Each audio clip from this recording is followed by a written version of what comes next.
Hai semuanya, welcome back again with me in my channel. Di Sabtu ceria ini aku akan membagikan tips bagaimana cara mempertahankan sukacita di masa pandemi seperti ini. Tentunya bukan hal yang mudah menjadi sukacita terus-menerus setiap hari, tapi aku berharap tipsku bisa kamu aplikasikan dengan sederhana dan bisa menjadi berkat buat kamu yang menonton. Oke, kita akan masuk ke tips yang pertama. Tips yang pertama adalah awali harimu dengan berdoa. Saat ini kita tahu kita sedang diterpa badai yang sangat besar. Kita mungkin tidak di perahu yang sama, tapi kita di badai yang sama. Tentunya kekuatan kita yang tidak seberapa ini nggak akan cukup menghadapi badai ini. Kita butuh kekuatan yang lebih besar daripada kekuatan kita, yaitu kekuatan dari Sang Pencipta. Aku yakin jika kita berdoa, kita akan mendapatkan kekuatan, kasih karunia yang cukup kita pakai setiap harinya. Dan tentunya kita akan bisa bersukacita. Tips yang kedua adalah jangan lupa sarapan. Jangan lupa sarapan karena pura-pura bahagia butuh tenaga, Bung. Nah, itu kata-kata orang-orang yang suka bikin jokes-jokes ya. Tapi lagi aku nggak bahas tentang pura-pura bahagia, tapi benar-benar bersukacita. Maka dari itu, sarapan adalah hal yang penting. Perut kenyang, hati pun senang. Jadi ketika kita menghadapi hari-hari kita, tentunya kita juga perlu energi yang terisi. Energi rohani sudah, energi jasmani juga perlu diisi. Jadi jangan lupa untuk sarapan. Tips yang ketiga adalah tersenyumlah. Sukacita itu dari dalam. Ekspresinya bisa kita lihat dari luar, dari mata, gesture language, dan dari senyuman kita. Maka dari itu, senyuman ini sebenarnya punya kekuatan yang benar-benar hebat, very powerful. Senyuman itu gratis, nggak pakai bayar, mudah dilakukan, semua orang itu juga bisa tersenyum, tapi efeknya luar biasa. Senyuman bisa menular. Aku tersenyum, kamu pun pasti akan tersenyum. Dan senyuman juga bisa memberi kamu kekuatan, harapan, dan semangat untuk maju terus. Senyuman ini efeknya luar biasa. The power of smile. Jadi jangan lupa untuk terus tersenyum setiap harinya. Tapi bukan tanpa alasan loh ya. Senyumnya memang benar-benar kamu pingin share positive vibe sama teman-teman kamu dimanapun kamu berada. Oke, tips yang keempat adalah jadilah orang yang baik untuk dirimu sendiri dan untuk orang lain. Nah, di dunia yang semakin seperti ini, kita benar-benar kekurangan orang yang baik. Maka dari itu, jadilah orang yang baik untuk kamu dan untuk orang lain. Untuk kamu, berhenti banding-bandingkan kamu dengan orang lain. Setiap orang punya caranya masing-masing, punya prosesnya masing-masing, punya track larinya masing-masing. Jadi nggak perlu dibandingin, karena semua yang kita lihat di sosial media itu sebenarnya adalah yang baik-baik doang.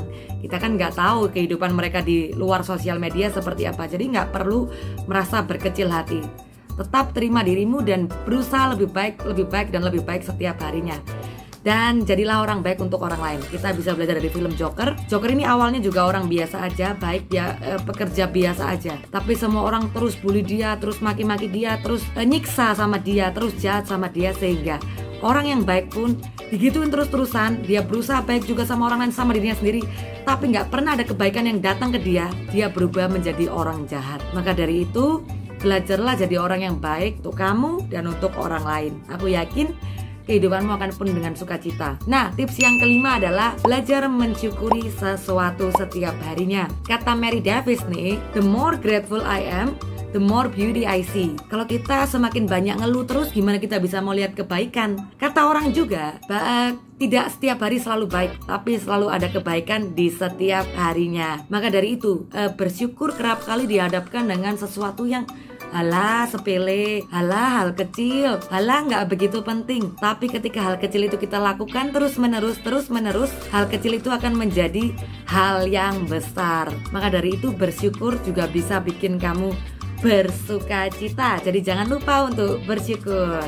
Oke, tips yang keenam adalah belajar memberi. Belajar memberi bisa dalam bentuk apa aja. Uang, material, tenaga, waktu, kasih, perhatian, dan lain sebagainya. Di zaman yang semakin sulit ini nih, banyak orang lebih ke hold, nggak mau beri ke orang lain. Tapi ketika kita sebenarnya bisa memberi, kita sebenarnya juga menabur benih yang baik ke orang lain. Dengan memberi, kita pasti akan merasa bahwa, oh ya, orang ini ada harapan karena aku. Oh, orang ini tidak menyerah karena aku. Itu adalah kepuasan dan sukacita tersendiri. Jadi belajarlah memberi. Nggak perlu memberi langsung banyak gitu ya, tapi memberi sedikit demi sedikit. Rutin, dilatih. Aku yakin Tuhan pun juga pasti akan menitipkan berkat yang begitu banyak ketika kita ini memberinya juga terus gitu loh. Karena berkat yang Tuhan titipkan ke kita nggak nyampe di kita aja, tapi nyampe di orang-orang lain di sekitar kita, memberkati banyak orang. Ketika kita bisa dapat kesempatan memberkati orang lain, kita juga pasti hidupnya akan diberkati oleh Tuhan. Jadi jangan pernah takut untuk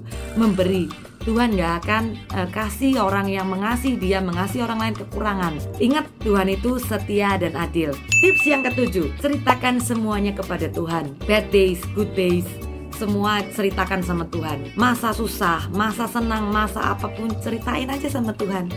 Di mata Tuhan tidak ada sesuatu yang tidak penting tentang kita. Sekecil apapun, sesepele apapun, sememalukan apapun, seenggak penting apapun menurut kita, pasti di mata Tuhan kita ini penting. Segala sesuatu. Jadi kita bisa curhat aja sama Tuhan. Karena kalau kita banyak sharing sama Tuhan, banyak komunikasi sama Tuhan, tentunya hati kita ini akan ada kelegaan. Tuhan juga pernah bilang, datanglah kepadaku yang letih lesu dan berbeban berat, aku akan memberikan kelegaan kepadamu. Jadi kalau kita ingin ada kelegaan, ada sukacita, ada pelepasan, kita perlu banyak-banyak datang sama Tuhan. Kita ngobrol, kita cerita, kita sharing, mungkin kita cuma ngomong-ngomong santai sama Tuhan. Tuhan kayak gini nih, menurut Tuhan kayak gimana? Tuhan kok kayak gini ya? Tuhan kok kayak gitu?